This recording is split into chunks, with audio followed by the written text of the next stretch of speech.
नमस्कार दोस्तों, दिन भर की सबसे बड़ी खबरों में इसी खास बुलेटिन में आपका स्वागत है। आज इस बुलेटिन में बात होगी राहुल गांधी के भाजपा पर करारे हमले की, सरकार की बड़े नियमों की, वैश्विक स्तर पर हो रहे युद्धों की तैयारियों की, बंगाल की सियासत में मचे बवाल की और भी बहुत सारे महत्वपूर्ण अपडेट जानेंगे इस वीडियो में। लेकिन दोस्तों, अगर आप लोगों ने हमारे चैनल को अब तक सब्सक्राइब नहीं किया तो सब्सक्राइब करके नीचे का बेल आइकन जो प्रेस कीजिए। अगर किसी तरह के लेटेस्ट अपडेट आते तो आपको पल पल की अपडेट मिलती रहे। असम के मुख्यमंत्री हेमंत बिश्वा शर्मा और पश्चिम बंगाल के नेता शुवेंदु अधिकारी के बीच हुई एक दोस्ताना मुलाकात और सोशल मीडिया पर हुए मजाकिया बातचीत ने पूरे देश का ध्यान खींच लिया है। असम के मुख्यमंत्री हेमंत बिश्वा शर्मा ने बुधवार को कहा है कि राज्य सरकार पश्चिम बंगाल की नवनिर्वाचित शुवेंदु अधिकारी सरकार के साथ मिलकर साझा मुद्दों को सुलझाने और क्षेत्र के विकास के लिए काम करेगी। प्रधानमंत्री नरेंद्र मोदी की ओर से डीजल और पेट्रोल की बचत के लिए लोगों से वाहनों का कम इस्तेमाल करने की अपील का असर अब बिहार में भी दिखने लगा। बिहार के मुख्यमंत्री सम्राट चौधरी ने इस दिशा में कई बड़े फैसले की घोषणा की है। उन्होंने सोशल मीडिया के जरिए बताया है कि राज्य सरकार ईंधन बचाने और सार्वजनिक परिवहन को बढ़ावा देने के लिए कई कदम उठा रही है। आम आदमी पार्टी के राष्ट्रीय संयोजक और दिल्ली के पूर्व मुख्यमंत्री अरविंद केजरीवाल ने नीट पेपर लीक मामले को लेकर केंद्र सरकार और जांच एजेंसियों पर तीखा हमला बोला। नीट पेपर लीक को लेकर बुधवार को प्रेस कॉन्फ्रेंस में उन्होंने खास तौर पर देश के जेन जेड यानी युवाओं को संबोधित करते हुए कहा है कि अगर अभी भी युवा आवाज नहीं उठाएंगे तो पेपर लीक का सिलसिला कभी नहीं रुकेगा। उत्तर भारत के मौसम में एक बार फिर से बड़ा उलटफेर होने वाला है। भीषण गर्मी के बीच राजधानी दिल्ली समेत उत्तर प्रदेश, बिहार, राजस्थान और उत्तराखंड जैसे राज्यों में कुदरत का मिजाज बदलने वाला है। भारतीय मौसम विज्ञान विभाग IMD ने चेतावनी दी है कि अगले कुछ घंटों में कई राज्यों में गर्जन चमक के साथ तूफानी बारिश और धूल भरी आंधी आ सकती है। मौसम विभाग की माने तो 14 मई को हवा की रफ्तार 60 किलोमीटर प्रति घंटे तक पहुंच सकती है, जिससे जनजीवन प्रभावित होने की आशंका है। बंगाल की पहली भाजपा सरकार ने सोमवार को काम शुरू कर दिया है। मुख्यमंत्री शुवेंदु अधिकारी ने शपथ ग्रहण के कुछ ही घंटों के भीतर 1 दर्जन निर्देश जारी किए, जिनमें धार्मिक स्थलों के बाहर लाउड स्पीकर की आवाज को नियंत्रित करना और चुनाव के बाद 1300 से अधिक हिंसा के मामले खोलना शामिल है। केंद्र कैबिनेट ने गुजरात के अहमदाबाद सरखेजे से धोरला के बीच देश की पहली semi high speed double rail line परियोजना को मंजूरी दी और इस परियोजना की अनुमति लगातार करीब 20,667 करोड़ रुपए है और इसे वर्ष 2030 से 2031 तक पूरा करने का लक्ष्य रखा गया है। असम सरकार ने समान नागरिकता संहिता को लागू करने की दिशा में बड़ा कदम उठाते हुए इसके मसौदा विधेयक को मंजूरी दे दी है।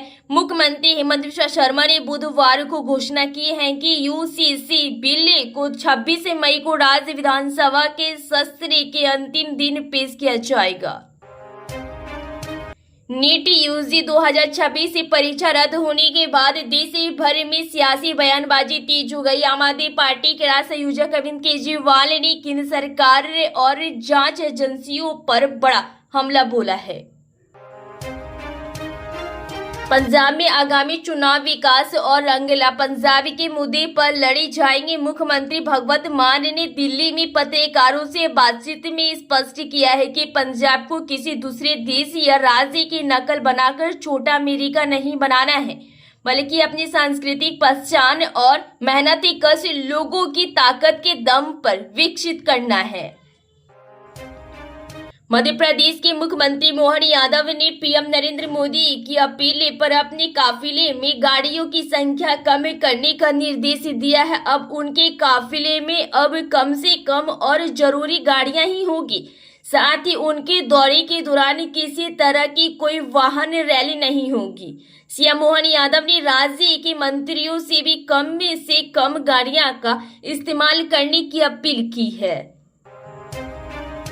असम की राजनीति में एक बार फिर उस मुद्दे ने दस्तक दे दी है जिसे लेकर अक्सर देश भर में बहस छिड़ी रहती है। मुख्यमंत्री हेमंत बिस्वा शर्मा ने अपनी दूसरे कार्यकाल की पहली कैबिनेट बैठक के बाद एक ऐसा ऐलान किया है जिससे राज्य की सियासत में यूसीसी का जिन्ना फिर से बाहर निकाल दिया है।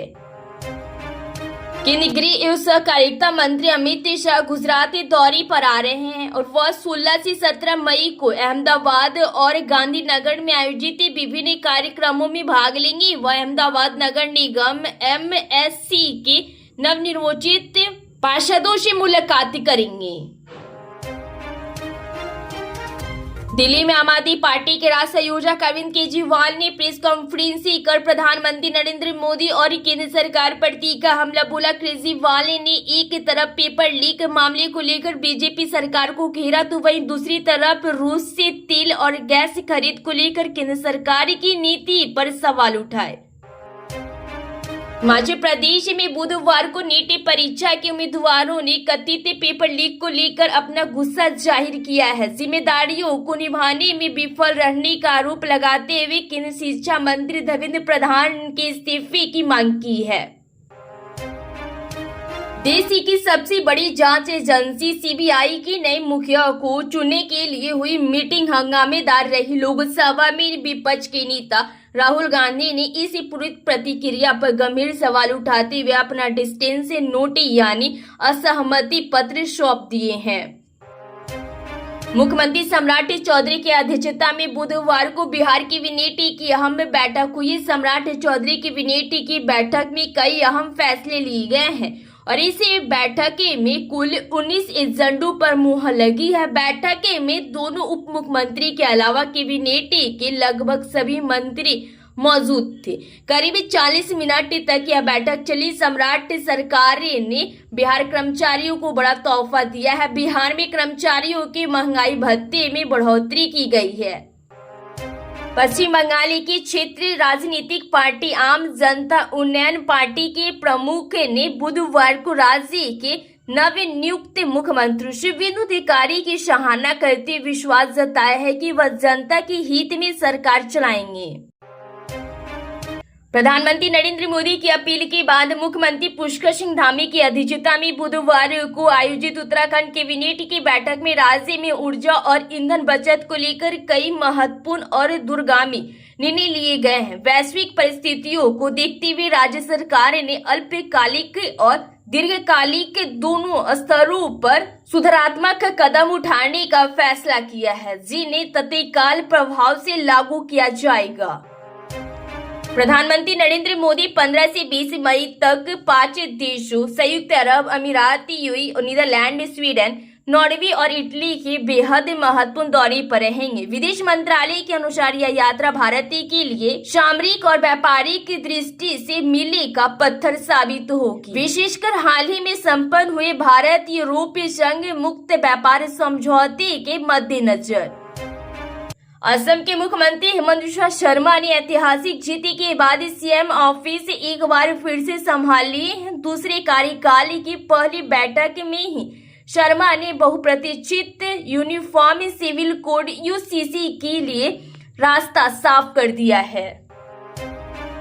मिडिल ईस्ट में जारी युद्ध और तेल संकट को लेकर प्रधानमंत्री नरेंद्र मोदी ने देशवासियों से पेट्रोल डीजल वाली गाड़ियों के कम इस्तेमाल करने की अपील की है।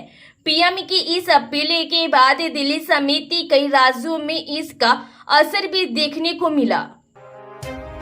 पश्चिम बंगाल के मुख्यमंत्री शुभेंदु अधिकारी ने भ्रष्टाचार के बड़े मामलों में कार्रवाई करने की तैयारी कर ली है। उन्होंने शिक्षा, नगर पालिका और सहकारी विभागों में भ्रष्टाचार और भर्ती घोटालों में लिप्त अधिकारियों के खिलाफ जांच और मुकदमा चलाने के लिए केंद्रीय जांच ब्यूरो सीबीआई को आवश्यक अनुमति दे दी है। ईंधन और विदेश मुद्रा की बचत के संबंध में प्रधानमंत्री नरेंद्र मोदी द्वारा किए गए आह्वान के जवाब में मुख्यमंत्री देवेंद्र फडणवीस ने बुधवार को 2 उच्च स्तरीय बैठक में विभिन्न उपायों की समीक्षा की और उन्हीं के अनुसार कुछ निर्णय घोषित किए। इसमें सबसे अहम मंत्रियों के काफिले में वाहनों की संख्या आदि कर दी गई है। एमपी की रिपोर्ट के अनुसार ट्रंप ईरान युद्ध व्यापार और ताइवान को अमेरिकी हथियारों की बिक्री पर चीन ने शी जिनपिंग से बातचीत करने के लिए बीजिंग पहुंचे।